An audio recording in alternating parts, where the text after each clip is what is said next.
Hello, let me tell you something awesome if you want to start a podcast and you don't have the funds to do so. And if you haven't heard of Anchor by Spotify, it's the easiest way to make a podcast. And even it has everything you need in one place. Let me explain. Anchor has tools that allows you to record and edit your podcast right from your phone or computer. Easy to use. If I can use it, anybody can use it. Also, when hosting on Anchor, you get to distribute your podcast on listening platforms like Spotify, Apple Podcasts, and more, and which is something you don't have to do nothing. Anchor does everything for you. It's everything you need to make a podcast in one place, and best of all, Anchor is totally free. Check it out right now. Start a podcast. I cannot wait to hear you speak. Hello, welcome Truck Stop Murder True Crime Podcast. I am Gary Howard. Hopefully everybody's doing well. I am going to do something a little bit different today. Instead of a truck stop normally that I cover, I'm going to cover where I'm at right now because I really thought I'd been out of here by now, but my company likes to send me to places and tell me there's a window for delivery, which is not. So I'm sitting here waiting to get unloaded. So normally I would talk about a truck stop. Instead of today, I want to talk about graphic packaging, shipping, and receiving. Is a place in Carroll Springs, Illinois, where I delivered to. Now I picked up in I can't even think in Michigan. I already forgot where I picked up the from. Kalamazoo, I believe, not Kalamazoo. Fuck, I forgot. But anyhow, well, that's not what we're talking about. We're talking about this place in Carl Springs. Now, my address that I sent me to is Carroll Springs, but the address is in Addison, Illinois, 400 West North Avenue in Addison. Like I said, it's a packaging. They do paper. I'm delivering roll paper, but I had to wait for a bunch of trucks. Now, this place right here is ridiculous. I'll post a picture of it. There's one road in, out, one road out, in and out. This is really tight parking, try to get in, and everybody's showing up at the same time. So it can get hectic. And every time I come here, I've never been in and out of this place that I recall of. So yeah, there's nothing about eating, nothing. But there is a cemetery that I saw that I'm excited about checking out next time I have a little time to go check out. I have graves ranging from 1800s to 1922, so pretty old historic graveyard. I'm going to go check out for my TikTok channel, Sceneries and Cemeteries, if you like that. But let's talk about this shipper. Like I said, people here are very rude for one thing. Some people might say they're nice, but lately I've just been rude. But maybe I was rude because I came in with somewhat of attitude because I've been dealing with my company all day to find out appointment time, and I'm going to be rambling on. I'm going to hear about Desra about this, so I'm going to stop right now. Let's talk about the reviews of this place, what truckers think about it. First person, I'm not going to give no names. They have the names on here. Been here since 10:30 a.m. It's now 9:10 p.m. Waited in the wrong. This is to give you an idea what I was talking about. Waited in the wrong line for a wrong door because they told me to. Went in to check and the door, what door to go to, and they just told us y'all were at the wrong door. When I told the man that the lady said before, he laughed and thought it was funny. This place is a joke. The loader said it would take roughly about an hour to load, and it's been 2 hours. Can't do your 10-hour break or park overnight. People were nice though and very spacious. Now I have done a 10-hour break here before, but the thing about it is they're very limited places to park. Very is tight. So if you can find one, I don't think they're gonna run you off. That's what they told me. Another one-star review. There's only 2 trucks for overnight parking. See, for drivers, there is also a toilet inside where you can wash your face. But there was an appointment at 10 p.m. and they were like, let me see, 10 p.m. They said that they did not have time and want to unload me tomorrow. The broker did not decide anything. I had to spend the night, but your tandem back immediately before you start parking for loading. I don't understand. In the upper case, like he's screaming, put your tandems back immediately before you start parking for loading. Okay. One star review. One of the worst places I've ever been to. They shouldn't be on business. Appointment time 4 p.m. Check in 3:45 p.m. They told me it would take, well, there's is 5 trucks in front of me of you. That's the letter U. We're inside at 10 p.m., but they told me that the guy who load going to leave in 1 hour, so you have to wait until 7 a.m. Ridiculous. This is unbelievable. So hopefully this don't happen to me. I mean, I could go on the 1-star reviews over all day long. Let's go with the 5-star review. Dry van, load pickup, 3 trucks ahead of me, 2 hours to get loaded. That's a 5-star. Shipping per 4-star. Shipping personnel are very fine. Bonnie and Martin, once you get to know them. So yeah, you have to be their friends to get in and out. So there you go. Let's see another 5-star review. 1 hour and a half. Hours loaded. Okay, one more 1-star review. Something wrong with that place. And the place overall has a 2.4 rating with 14 reviews. So that is where I'm at right now, trying to get rid of this paper. Then tomorrow I'll be going to pick up some candy from DeKalb, bringing it to the yard, and then away I go somewhere else. So let's talk about a murder. Well, plural murders and attempted murder. A lot of people call her the Black Widow, but so many people are called the Black Widow. This is a case that has been on my mind for a long time. I'm going to hear from Desiree, so she's known this case. But since it's so well done, I was able to get a lot of information, listen to different shows while I was waiting, do a lot of research, and was able to get some information about it. Plus, Wikipedia has a page, so that's always informative. A lot of information I'm going to get is from Wikipedia, also from the chapter, you know, by a guy named Mike. Also, Dr. Grande, some of the information that I've listened to their analysis and the storytelling. But like I said, the majority of it's going to be from Wikipedia. I don't like doing this, but I need to put some episodes out. By the way, 2023 True Crime Podcast Festival going on. I'm slotted to be there along with other podcasts. If you want to know dates, times, and who's going to be there, I'll put a link on my Truck Stop Murder Facebook page or on my social media pages, which would be awesome if you join me.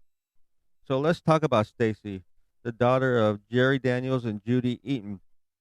She met Michael Wallace when she was 17 in 1985, and they bonded immediately. The couple married and had their first daughter, Ashley, in 1988. In 1991, they had a second daughter, Bree. And first thing comes to my mind is Bree Bella, but not that Bree. Castor was employed. I'm gonna start calling her, Castor. No, should I call her Castor? Because I don't know. When you find out what she's done, who cares if I say her first or last name? But I'll go with her last name, which everybody else I'll try to say their first name. Castor was employed by an ambulance dispatch company while Wallace worked nights at a mechanic shop. But the family had very little money according to Castor. Wallace was very close to Bree, showing a favoritism that Castor made up by becoming best friends with the elder daughter, Ashley. So the wife one was best friends with the oldest and vice versa.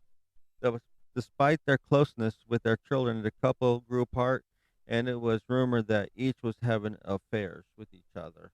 So in late 1999, Wallace began feeling immediately ill, internally ill. Family members variously remember him as acting unsteady, coughing, seeming swollen as his inspectability sickness persisted over the holiday season. His family encouraged him to seek medical care, but he died in early 2000 before he could do so. A lot of places said that he actually went to the doctor, talked about earache or different things, but this came pretty sudden. I mean, he was feeling sick, but they thought it might have been an earache, according to not file. My mind went blank. It's where I read in one place. But yeah, their daughter Ashley was 12 at the time and had been alone with him. She blamed herself and actually found him, and she blamed herself for the death. She had noticed his ill appearance that day, but thought nothing of it. Physicians told Castor that her husband had died of a heart attack, although Walt's sister was skeptical and requested an autopsy of his body. Castor refused, saying she believed the doctors was correct. So they just buried him. They didn't cremate him or not like that, but just buried him. So in 2003, after a while, Stacy remarried to David Castor, who that's where she got the name from, whose surname she used for that point on. Castor was the owner of an air conditioning installation and repair company, and Stacy served as his office manager. In August 2005, at 2 o'clock in the afternoon, Castor called her local sheriff's office to tell him that her husband had locked himself in the bedroom for a day following an argument and was not responding to his cell phone. Now, this argument was because he wanted to spend some time alone with her, some kind of, love time, but lovey time, I guess. But she didn't want to leave her kids alone for 2 weeks. Also, with the passing of her dad really got him depressed, so I think he just wanted to break. But yeah, when he did not appear at their shared workplace, she had become really worried about him because of all that. She claimed he was depressed, unable to get a response. Sergeant Robert Willingby of the Onondaga County Sheriff's Department kicked in the door of the bedroom and found David Castor lying dead. Among the items near his body was a container of what? Antifreeze and a half full glass of bright green liquid. Willingby says he remembers that Castor screamed, "He's not dead, he's not dead." The coroner reported that David Castor had committed suicide through a self-administered lethal dose of antifreeze, which is a horrible idea to think about because it's not just you just drink and pass out. I've heard it's really painful to do it. But even with a shotgun, he seemed like he would have killed himself with a shotgun, but they said he killed himself with antifreeze. But when police found Stacy's fingerprints on the antifreeze glass and located a turkey baster that had David Castor's DNA at the tip of it, like in his mouth or like saliva, they began to suspect Stacey Castor had engineered her husband's death. Keep in mind, none of his prints was on it; it was just hers. They believed Castor had used a turkey baster to force feed him once he became too physically weak. The detectives on the case ordered wiretapping of Castor's house. They listened on phone calls for unusual conversations. In addition, they set up cameras overlooking her house and grave sites of her two husbands who had been buried side by side at Castor's request. Detective reasoned that if Castor were truly genuine about the love of her late husband, that she would eventually visit the graves. They wanted to observe her behavior while there. Castor, however, of course, never could find a time to visit them, never once. The investigators, so if you do kill somebody, keep in mind they're watching.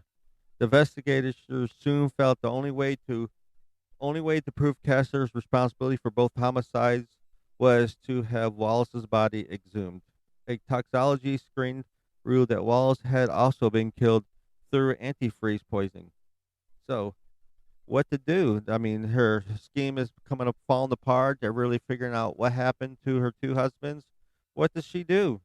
So, in September 2007, this is when it just goes downhill for everybody. I mean, not that it had her, but this is when she really shows her true colors. So, in September 2007, amid mounting evidence that Castor had murdered both her husbands, she began to panic. After she learned police had exhumed Wallace's body and found traces of antifreeze in his system, she has believed to have devised a plan to set up her daughter Ashley for murder. Yes, I said that. Once best friends, hung out all the time, her favorite child, she's going to set her up. This was the plan. I think I gave this way too early, but now you know what kind of monster we're dealing with. So on Ashley's first day of college, investigators came to her house to question her about her father's death and to inform her that he had been poisoned instead of having died of a heart attack. On the upset, Ashley called Castor soon after. Ashley said Castor invited her to come over to the family home in Liverpool and have a few drinky poo. Come on, have a few drinks. We'll talk about over a few drinks, which I don't know about that. But yeah, Castor said that they had been through enough emotional stress and needed to relax. Ashley agreed because Castor was not only her mom, but like I said, her best friend. The following day, Castor and she drank it, but then also felt ill. But when she woke up that next morning, she went back to college. So the following day after that, Castor invited Ashley to drink together.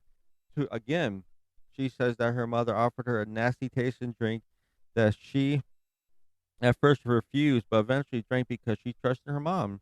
17 hours later, Ashley was found comatose on her bed by her younger sister, Bree. Wallace. Bree demanded that help be sought, and Castor made the 911 call. Yeah, because if she didn't find her, of course, Ashley's sister left her. She probably would have been dead, but we'll get to how close it came to that. Ashley's sister left her side for a moment, and when she returned, she found a suicide note that wasn't there previously beside Ashley. The note appeared to be Ashley's murder confession, in which she admits to having killed her father and stepfather. Castor quickly took the note from the sister and later gave it to paramedics. Tests revealed that the potential fatal painkillers had been found in Ashley's system, and that she most likely would have died if taking her to the hospital had been a few minutes later. Heard it says a few minutes here, but I've heard 15 minutes and she would have been dead. So luckily, Bree did find her in time. When Ashley woke up, when police questioned her about the murders and suicide notes, of course she did dumbfounded. She didn't know what was going on. Note beside her, she said that the last thing she remembered was that her mother making her an alcoholic drink, something she had never done before. She told officers that she did not write the note and was confused about the questions and accusations. So, what to do? For 2 years, investigators collected evidence against Castor for the deaths of her husband in 2007. And when at first I didn't believe this because I didn't think anybody could be this stupid. So when she was actually questioned about it, they said, "So which glass do you put the cranberry juice in?" She says, "Well, I poured the antifreeze in." Then she caught what she said, and she goes, "I put the Kool-Aid, cranberry juice in this glass." And then when they confronted her, what her statement was, she said, "You're just trying to set me up." This woman is not. I listened to some trial notes. If you want to hear some crazy shit, I'm gonna put maybe I should record it. Let's see. I've been having trouble with my audio trying to transfer court documents audio from here. So not me talking, but from YouTube and different things. She was arrested for the second degree murder in David's death and for attempted murder of Ashley and frame her for the murders of David and Wallace. Prosecutors argue that the computer generated note was Ashley's confession by killing Wallace, and David had actually been written by Castor herself. Ashley was 12 at the time of her father's death. When brought on the stand, she testified that she did not murder either her father or her stepfather, nor did she write the suicide note. District Attorney, of course, and Assistant District argued that David Castro's suicide had never made sense given the lack of his fingerprints on the glass and the container. Plus, everybody said that there's no way he would have done this. That's not his nature. But yeah, the glass containing with ethanol glycol, which I don't think they make antifreeze with that anymore. A toxic substance found in antifreeze, and a turkey baster found in the kitchen garbage garage bearing both ethanol glycol and his DNA. They felt this suggested that he was force fed antifreeze. Given evidence that the evolution of David Castor's illness, they included that Castor had 4 days fed her husband for 4 days, fed her husband antifreeze through a baster before making it look like a suicide. She said that her husband got the idea to kill himself with antifreeze while both were watching a news report about Lynn Turner, who murdered two past lovers by using the poison, which maybe I'll cover that next sometime soon in the future. We'll see. The prosecutor probably called her the Black Widow too, as well, I'm assuming. The prosecutors presented evidence showing how antifreeze poisoning could be identified from the growth of calcium oxalate crystals in the kidneys, and that was seen in examination of Wallace and Davis's body as well. In addition, they noted money as one of the main reasons Castor murdered her husbands. She had murdered her husbands partly to collect on their life insurance and estates. Where the first one he got like 50,000, she got $50,000, and I don't know what she got in the second one, but this states. But it also changed Davis's will to exclude his son because he had a son when they got married. I forgot to mention that, and they did not get along. The marriage was so that was one of the reasons why it was. She kind of placed the blame on her because the two girls were still upset about their dad being was that had died. Well, they didn't know he was murdered at the time, but they died, and they didn't want a substitute. And of course, it was supposed to be mutual thing, so she kind of used that. She didn't like him, so In 2005, people started to put it together. King, the county, Cayuga County Sheriff Dave Gall said if Mr. Wallace had been cremated or if Mr. Castor had not died, we would have never known we had a homicide. District Attorney said this about her. District Attorney William Fitzpatrick said, if there is a ceiling in terms of evil, Castor, is at the ceiling, right at the top of it. Having searched Castor's computer, prosecutors have found several drafts of the suicide note. Ashley was accused of writing. Forensic evidence found that based on the timestamps, it had been written while Ashley was in school, proving that she couldn't have been the author because of that.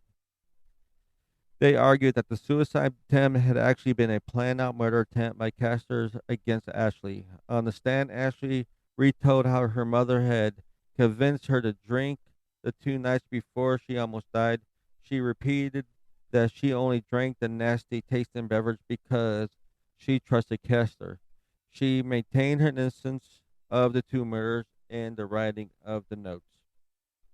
Of course, Castor's defense attorneys said, whose name is attorneys Charles Keller and Todd Smith, was set on creating reasonable doubt in the jury's minds about Castor having committed the murders. They wanted to poke holes in Ashley's version of what happened and prove that she could have been capable of murdering at 11 years old. Yep, she knew about the antifreeze. She knew how to get away with the perfect crime by an 11-year-old. Okay. I have an 11-year-old. If she's lying to me, I know exactly. She can't get away with nothing because she gives herself away all the time. Well, she's 10 right now. She's going to be 11 here in April. Dahlia, that's her name. They know that Ashley father Wallace showing favoritism towards his younger daughter rather than Ashley, see, and cited jealousy as a possible motive for Ashley having murdered at such young age for her stepfather. They know that his and Ashley's tumultuous, why can't I say that? Tumultuous, bad relationship. And yes, it's been a long day. I'm sorry. And it had a relationship and how did not get along with each other. Cass's mother believed that her granddaughter Ashley to be guilty. So yes, let me read that again. Castor's mother believed her granddaughter also Ashley was guilty. So not good. In a final attempt to convince the jury that she was not guilty, Castor took the stand. On cross examination, Fitzpatrick pointed out that he felt was flaws in version. He felt that there was flaws in the version of Castor's story. That night, she maintained that it was Ashley who murdered Wallace and David, though she would not speculate about motives behind, implying that her daughter might be mentally ill. Well, on Stam, they actually asked her, "What you think you know? Do you think that nobody knew your daughter better than you?" She said yes, and then vice versa. She knew you. So, what is one reason? Give me 10 reasons why, but let's start with one. What is the first reason why you think that she might have done this? And her response was, "I don't know." So he said, "So you're telling me that you knew her better than anybody, and you can tell me why?" And she was like, she was just a mess. If you want to go on YouTube and check it out, she just babbles on craziness. But yeah, Fitzpatrick pointed out that Ashley's mother had never sought therapy for her and that of a 21 Ashley exhibited no signs of mental illness at the time. So Fitzpatrick asserted that Castor's behavior during David Castor and Ashley's illness made no sense given the year she had worked for a paramedics company. So yeah, she would have known that. She did not seek care for Ashley for 17 hours and indicate that David Castor, who stage was staggering and vomiting and unable to stand, looked okay to her. Likewise, he questioned how a woman who had lost two husbands to poison would not seek help for a daughter in Ashley's state. Fitzpatrick frequently shouted at Castor, inspiring Castor's defense attorney to frequently object and even request a mistrial at one point. Prosecutors brought up another piece of damaging evidence against Castor when they cited having heard typing sounds while Castor was on the phone during one of the wiretapping recordings presented. Typing sounds can be heard while Castor talks to a friend, though Castor denied memory of using the computer that day. must have had an old school one. I guess you could probably hear some if they have a really good type wiring system. But yeah, prosecutors argue that the typing sounds were those of one several drafts that Kessler had written of the suicide note. Castor had already testified to having witnessed her mother working on the computer or something she had hidden to prevent Ashley seeing it. So Fitzpatrick claimed that this was the day Castor wrote the note, which had Castor's fingerprints but not Ashley's. So everything has her fingerprints on it, Castor's. To frame her daughter and told the jury about the word antifreeze being written as anti-free in four places. That's what she was told at the when she was being questioned about. I poured an anti-free, and by the letter that she wrote, the suicide letter, you meant there it was just one whole thing with no commas, no just two periods, and it was like a straight long sentences. Nothing that a graduate student probably could have wrote. But yeah, Castor said that she had cut herself off while saying antifreeze because she was intended to say something else, but she busted herself. Castor's defense team presented a pharmaceutical expert in an attempt to cast doubt on the prosecution's claim that Castor had drugged Ashley 17 hours prior to being taken to the hospital. Professor Francis Gingo testified, Gengo testified that after analyzing the traces of drugs and alcohol found in the blood drawn from Ashley at the hospital, Ashley would have had to ingest alcohol, Ritalin, and several other drugs just several hours before she was hospitalized. So, on February 5th, 2009, Castor was found guilty of second-degree murder in the poisoning death of Dave and attempted second-degree murder of overdosing her daughter Ashley with drugs and vodka. With a jam-packed courtroom, most forced on Castor, focused on Castor, she, however, had her eyes closed at the verdict were read. When her lead defense counsel Keller announced that Castor would appeal the verdict, including challenging the inclusion of evidence regarding the death of her first husband, for the Castor had been charged. So on March 5th, 2009, at Castor's sentencing, Chief Assistant Director Attorney Christian Garvey as Faya to impose the judge to impose the maximum consecutive sentence because of the brutality of David's death. Further, she criticized how Castor had parted, partied in her backyard with friends like nothing had happened, as Ashley was comatose in her bedroom. She's so cold, calculating, without any emotions for what she has done. Human, she stated, human life is a sacred. Stacey Castor's placed no value on human life, not even her own flesh and blood. To Stacey Castor, human beings are disposable.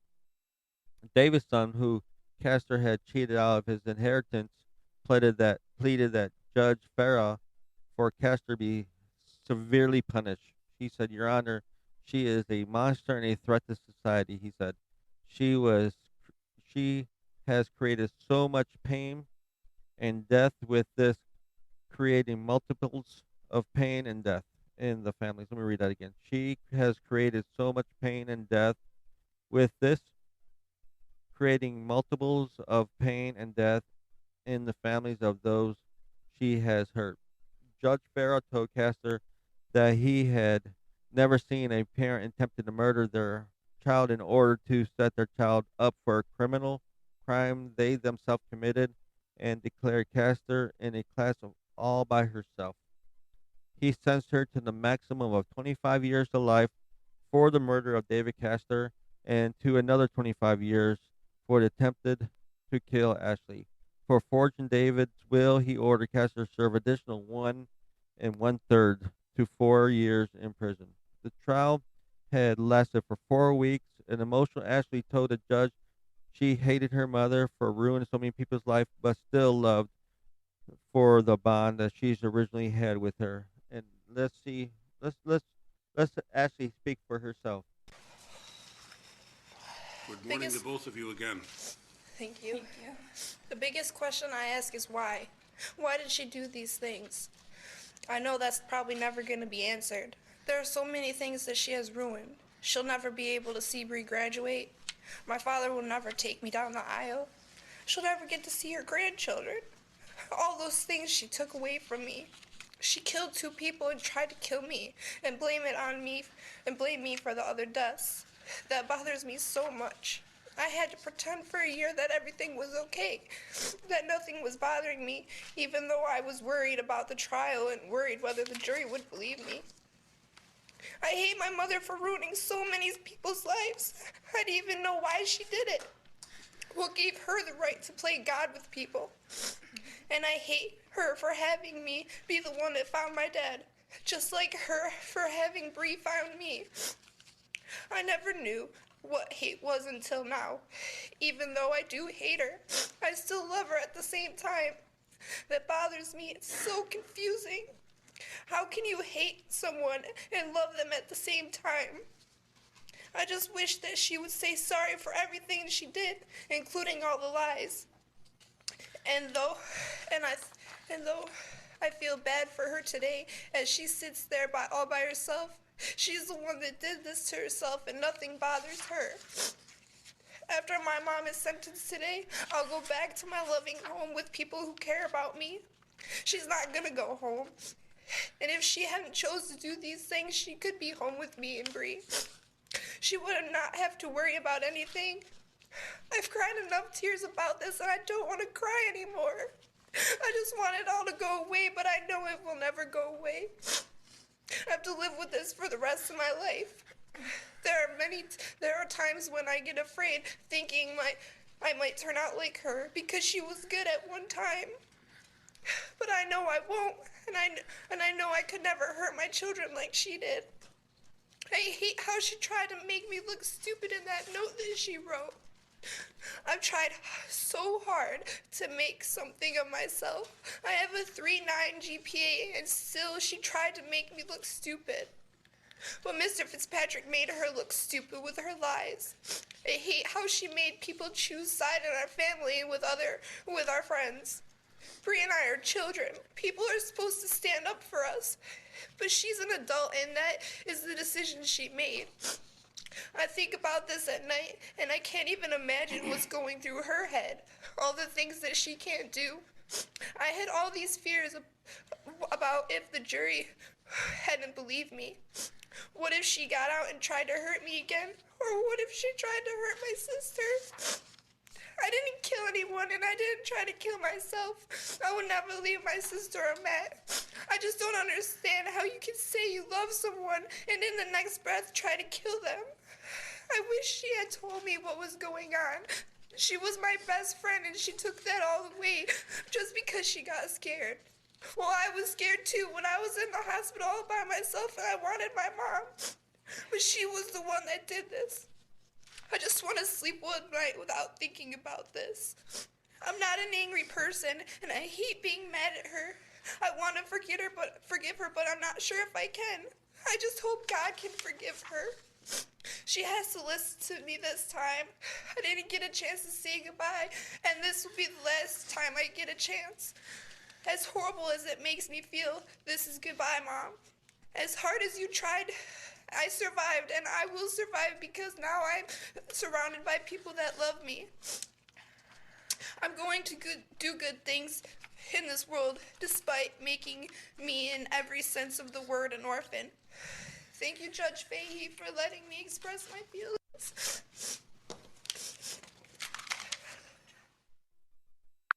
Okay, I wanted to let you listen to that because I wanted to give you an idea of what type of woman we were dealing with.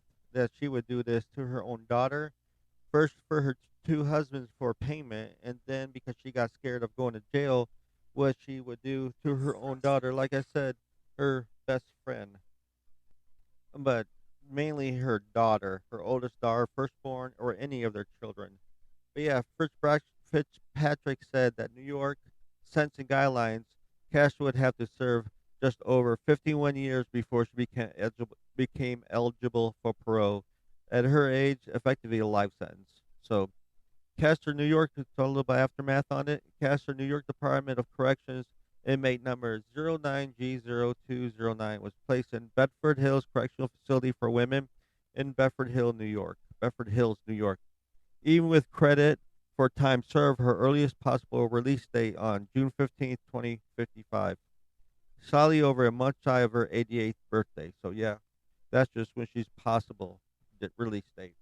On April 24th, 2009, ABC aired a 2-hour 2020 special about Castor and the trial, which included interviews. During the trial, Castor had been dubbed the Black Widow by media outlets, a title preserved given to Lynn Turner. But here she is again. Ashley said that she does not know how any mother, could kill her own child. Question that the public also pondered over. Castor, who professed of being shocked at the guilty verdict, maintained her innocence during the on-air 2020 special. As well as an unaired part of the program, she said that Ashley brought this on and insists that she and Ashley knew what happened. By the way, during her daughter's, you know, you know, plead to the not plead statement to the judge, she just sat there and stared blankly down to the ground with no emotions, no nothing, no care in the world. But yeah, she actually knew what really happened. She did not express sympathy for her daughter Bree. She called Bree an innocent victim whom she lost along with her freedom and her husband's. So it's all about me.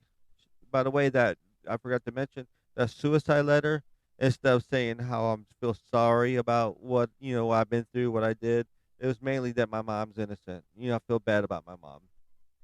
She indicated that her mother, stepfather, and some other relatives still supported her, though. Bree, like Ashley, never spoke to Castor after the trial. Bree said that though losing her mom was hard, I was happy that they said she was guilty because we all knew she was guilty. Ashley said, I would not have done anything for her, but she tried to kill me. I would have done anything for her, but she tried to kill me instead. Both Castor's daughter expressed concern that their mother had not yet apologized to them. Castor maintains she is innocent of the deaths of her husband and attempted murder of her daughter, Ashley. Also, ABC interviewed forensic psychiatrist Dr. James Knoll on the case, and he answered viewers' questions via video on April 23rd, 2009, and via site comments on April 27th, 2009. He stated that while most suicide notes focus on themes of remorse. Here's what I'm getting to. And the person not being able to go on with life. This note, supposedly written by Ashley, was focused on taking the blame off Castor, her mom. He said that this theme was repeated 14 times with the note and that he believes Castor would never admit the guilt of the murders.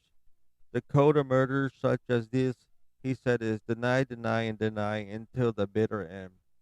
When asked if Castor's behavior and body language on the stand shows any sort of clue about her mental state or guilt, Knoll reminded the body language and behavior can be affected by events during a trial, such as a side effect of medication, anxiety, fatigue, and attorney's instructions to the defendant on how to behave, and their interpretation is not always reliable. Though Castor was not officially defined as a serial killer, it is likely that she would have killed again and again and again, like most Black Widows supposedly do.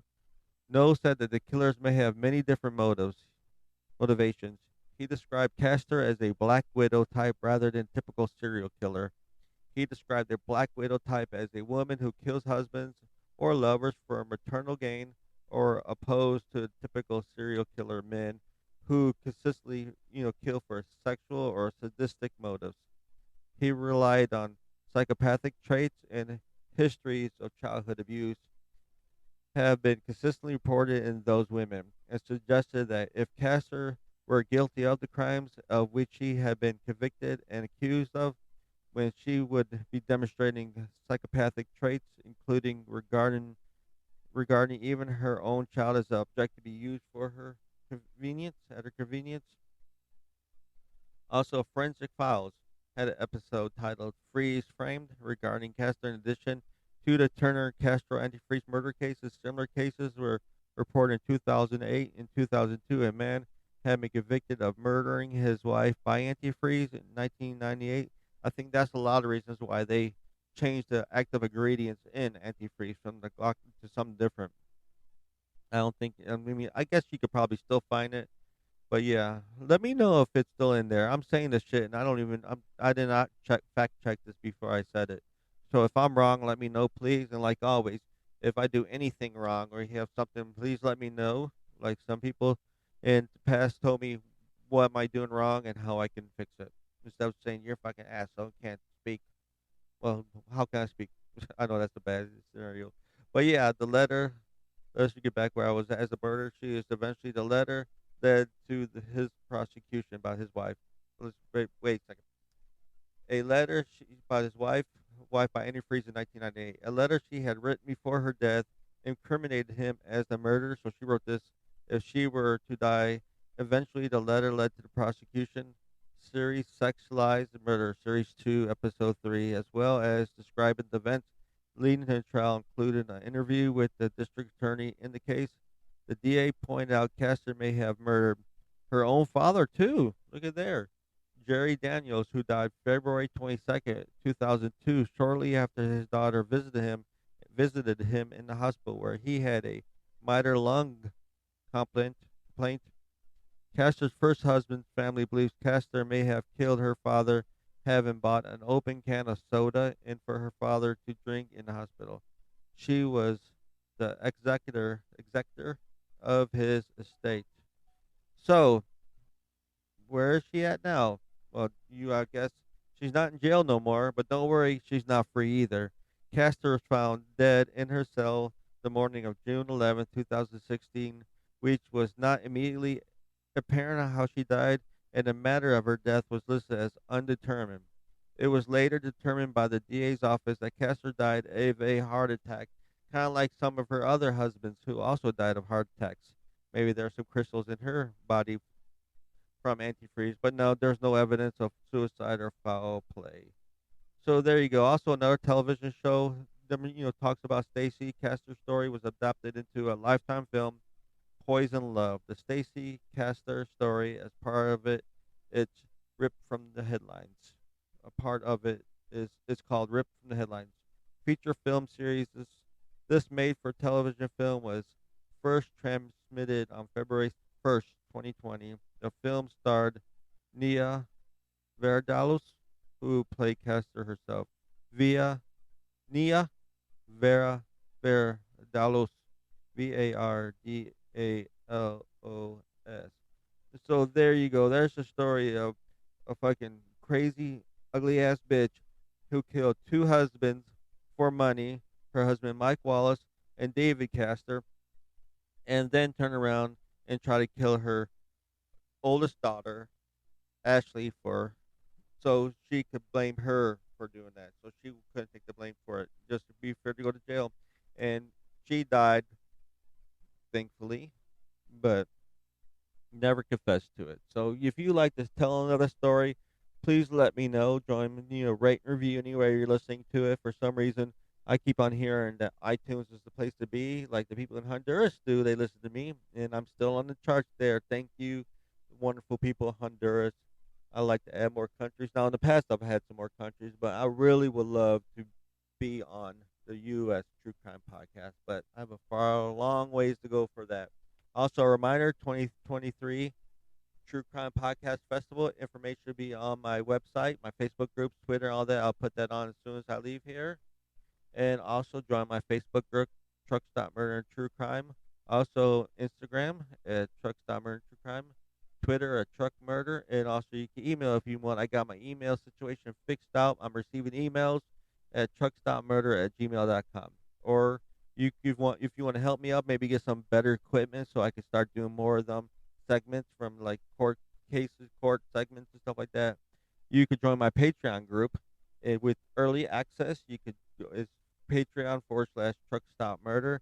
I've been starting to put a lot of early. I want to do Patreon, but I'm not for sure what. So, what do you want to hear from me? What would you like to hear? I think about making videos of me walking around the different truck stops that stop and telling a story, or what? I don't know. I think my first one's going to be about that little bar that hangs out behind the truck. Why is that there? What's the purpose of there? What happened to make that there? I'm not going to tell you. I think that's going to be my first Patreon episode. But yeah, you could support me on Patreon, or you could just one time at PayPal at trucks.murder at gmail, or gary.howard5 at yahoo.com. So I hope you like this. It wasn't no truck stop. It was I decided to record this while I was sitting here waiting. I was planning on being here for a long time, so I was like, let's put out an episode. All right. Also on the murder case I'm doing, I think I'm about opening up a different, starting a new podcast just for U.S. executions and changing up my way I do that instead of doing it from 76 on. I'm just going to do all death rows. Why not? Why limit myself and put it in order? So if you think that's a good idea, let me know, and I'll call it executions in the U.S. Or if you have a different idea, let me know. Okay, enough rambling on. I will see you on the next episode. And as always, you can't fix stupid, but you can sure numb it with a 2x4. I'm out of here.